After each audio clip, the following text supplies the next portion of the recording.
chapitre 4, versets 1 à 3. Mais l'Esprit dit expressément que dans les derniers temps, quelques-uns abandonneront la foi pour s'attacher à des esprits séducteurs et à des doctrines de démons, par l'hypocrisie de faux docteurs, marqués au fer rouge dans leur propre conscience. Ils prescrivent de ne pas se marier et de s'abstenir d'aliments que Dieu a créés pour qu'ils soient pris avec action de grâce par ceux qui sont fidèles et qui connaissent la vérité. Remarquez que le Saint-Esprit lui-même qualifie les doctrines qui proscrivent de ne pas se marier et de s'abstenir d'aliments comme des doctrines de démons. Les Écritures s'érigent donc contre l'introduction de doctrines non inspirées, même si elles sont approuvées par ceux qui dirigent l'Église. Durant le Moyen-Âge et plus tard, en de nombreuses occasions, l'Église romaine ordonna la confiscation des Bibles écrites dans les langues modernes et populaires afin de les brûler. Bien que certains dirigeants de l'Église catholique n'allèrent pas aussi loin, ils découragèrent tout le peuple à lire la Bible par eux-mêmes. Croyant que seul le clergé avait la capacité de comprendre et d'interpréter les Écritures, l'Église catholique n'était pas intéressée à mettre la Bible dans les mains d'hommes ordinaires. Mais partout dans le monde, des hommes avaient soif de connaître la parole de Dieu. Aussi, certains érudits continuèrent à chercher la lumière spirituelle par une étude personnelle de la Bible. C'est ainsi que se prépara le terrain pour la grande réforme religieuse du XVIe siècle. Quelque temps plus tard, cette réforme permit au peuple de posséder la Bible dans sa propre langue.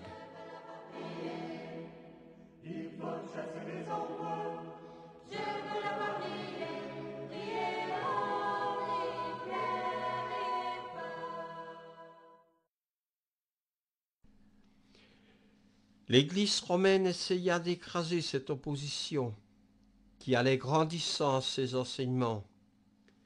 Sur ordre du pape, plusieurs de ceux qui travaillaient à propager la Bible dans les langues communes furent arrêtés et emprisonnés. Quelques-uns furent même condamnés à mort. Jean Wycliffe, un des premiers à traduire la Bible en anglais, fut excommunié par Rome. Il mourut naturellement en 1384. Mais 44 ans plus tard, le pape Martin V ordonna que ses os soient exhumés, brûlés et dispersés sur la rivière Swift, en témoignage du dédain que l'Église catholique portait à son œuvre. À la fin du XIIe siècle, Pierre Valdo, qui fut le premier à faire traduire le Nouveau Testament en français, fut brûlé vif à Lyon. Au XVIe siècle, Jacques Lefebvre d'Étaples furent obligés de fuir Paris, puis Meaux et Metz, avant de pouvoir achever son œuvre, la première traduction entière de la Bible en français. C'est le maître de Sassy qui termina son œuvre en prison en 1668. Seulement quelques copies des Écritures en langue française étaient disponibles à cette époque, et les personnes suffisamment fortunées pour posséder une copie de la Bible la gardaient précieusement. Au risque d'encourir la colère des autorités de l'Église, ils continuaient à étudier la Bible en secret et de discuter de la parole de Dieu avec les autres. À mesure qu'ils lisaient la volonté de Dieu dans le Nouveau Testament, ils voyaient clairement que plusieurs des pratiques courantes de l'Église romaine n'étaient pas approuvées par Dieu. Lentement mais sûrement, il y eut un grand réveil spirituel parmi les gens du peuple. Le temps pour une réforme religieuse était arrivé.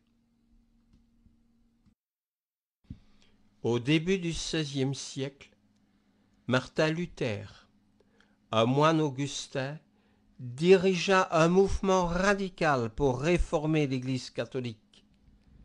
Luther mit bravement au défi les théologiens catholiques de discuter de 95 propositions différentes, dans lesquelles la doctrine catholique était directement en conflit avec les Saintes Écritures. Bien qu'il fût bien vite excommunié de l'Église catholique, il continua son travail, qui amena quelques années plus tard la Réforme protestante.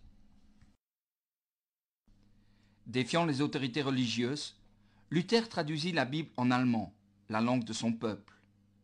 Il croyait que la Bible, et non l'Église romaine, était la source d'autorité pour les croyants, et que tous les hommes devaient pouvoir la lire.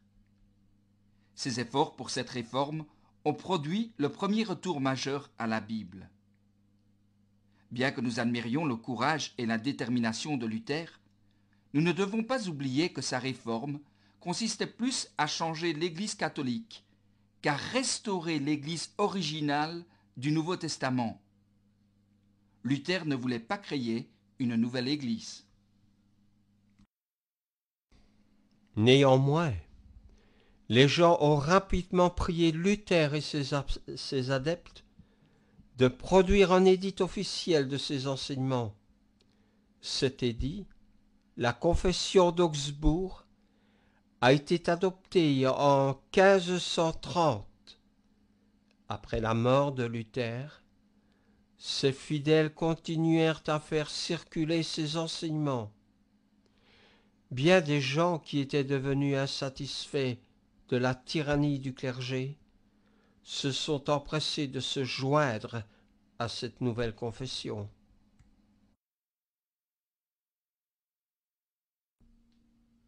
Une nouvelle ère avait commencé, connue dans l'histoire sous le nom de Réforme protestante. Comme les adeptes de Luther protestaient contre les avantages injustes que les dirigeants allemands consentaient aux catholiques, on leur donna le nom de protestants.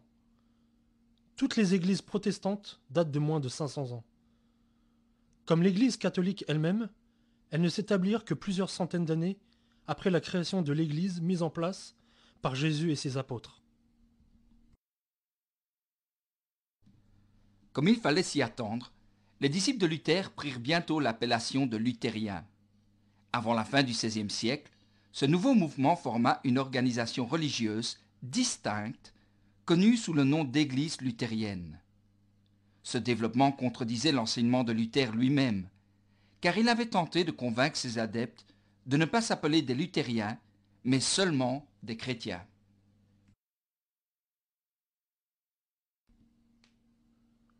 Les luthériens rejetèrent plusieurs faux enseignements de l'Église romaine et s'approchèrent davantage de la volonté de Dieu quant au modèle de l'Église, tel que décrit dans le Nouveau Testament. Cependant, ils ont retenu plusieurs traditions et doctrines catholiques qui ne se trouvaient pas dans la Bible. Car Luther ne voulait pas tout à fait se mettre à dos l'Église catholique en les rejetant. Le protestantisme, comme le catholicisme, est donc un produit de l'histoire humaine plutôt que des enseignements de Jésus et de ses apôtres.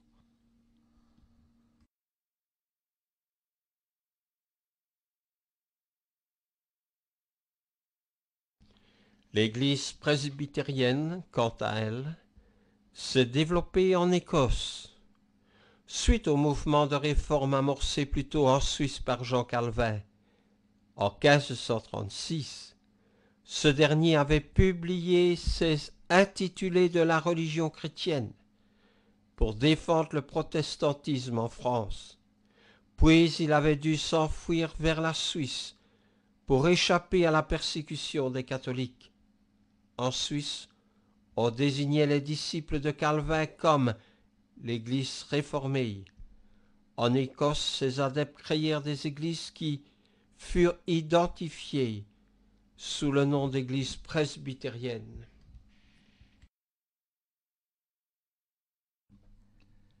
Martin Luther et Jean Calvin étaient des hommes courageux aux convictions profondes. Le monde entier a bénéficié de leur recherche de la vérité. Malheureusement, leurs disciples ont fondé des églises autour de leur nom et de leur doctrine au lieu de poursuivre leur recherche pour la vérité et de faire un retour complet aux voies de Dieu. Les dénominations protestantes se sont multipliées rapidement au cours des siècles qui ont suivi. De plus en plus de gens étaient divisés quant à leurs croyances, et une division religieuse en amenait une autre. Au lieu de revenir aux voies de Dieu dans la Bible, afin que tous les chrétiens forment un seul corps, chaque dénomination mettait en avant ses propres doctrines. Chacune était nommée d'après son fondateur, d'après une croyance particulière ou une pratique religieuse. Mais vous remarquerez qu'aucune n'adopta un nom qui glorifiait Christ, alors que c'était lui qui était mort pour l'Église et qui en était le chef. Aussi sincère que l'on puisse être, notre appartenance à un de ces mouvements ne permet pas d'acquérir le salut. Pour le recevoir, il faut choisir d'appartenir à l'Église que Jésus a bâtie.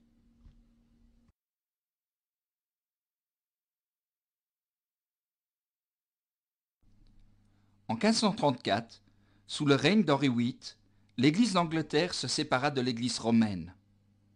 En 1552, cette nouvelle Église adopta son propre credo, constitué de 42 articles, qui furent réduits plus tard au nombre de 39.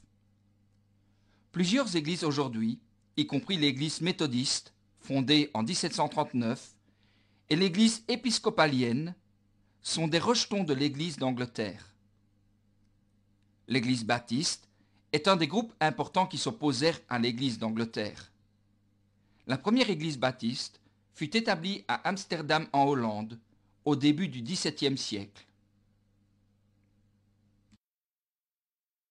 Aujourd'hui, les hommes trouvent facile d'oublier que Jésus a bâti son Église. Il y a plus de 1900 ans exactement, comme il la voulait.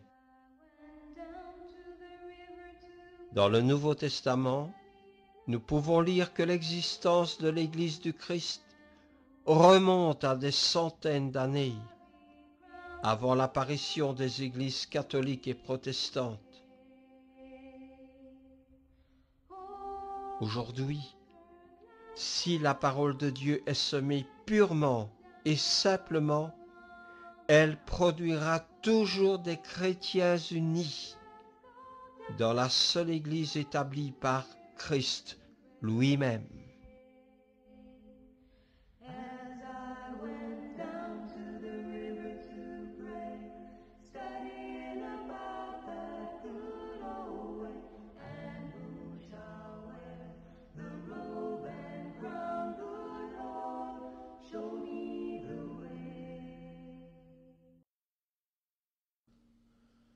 Ainsi, nous voyons que lorsque les doctrines des hommes sont mêlées avec la pure semence, il en résulte des confessions diverses, qui aujourd'hui sont plus de 300. Nous constatons aussi qu'il est possible à une personne de se joindre à une de ces églises en observant leurs conditions d'admission, sans pour autant recevoir de Dieu la grâce du salut par l'obéissance au Christ lui-même. Il n'est donc pas surprenant que des croyants sincères ont été frustrés de tous ces écarts à la parole et ont alors considéré leur option pour revenir aux voies de Dieu.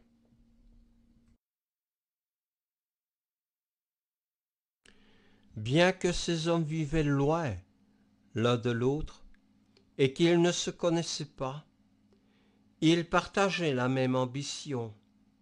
Ils voulaient reproduire l'Église du Nouveau Testament exactement comme elle l'était au jour des apôtres, et non pas réformer à moitié un mouvement religieux existant, contrairement à Luther, Calvin et Wesley.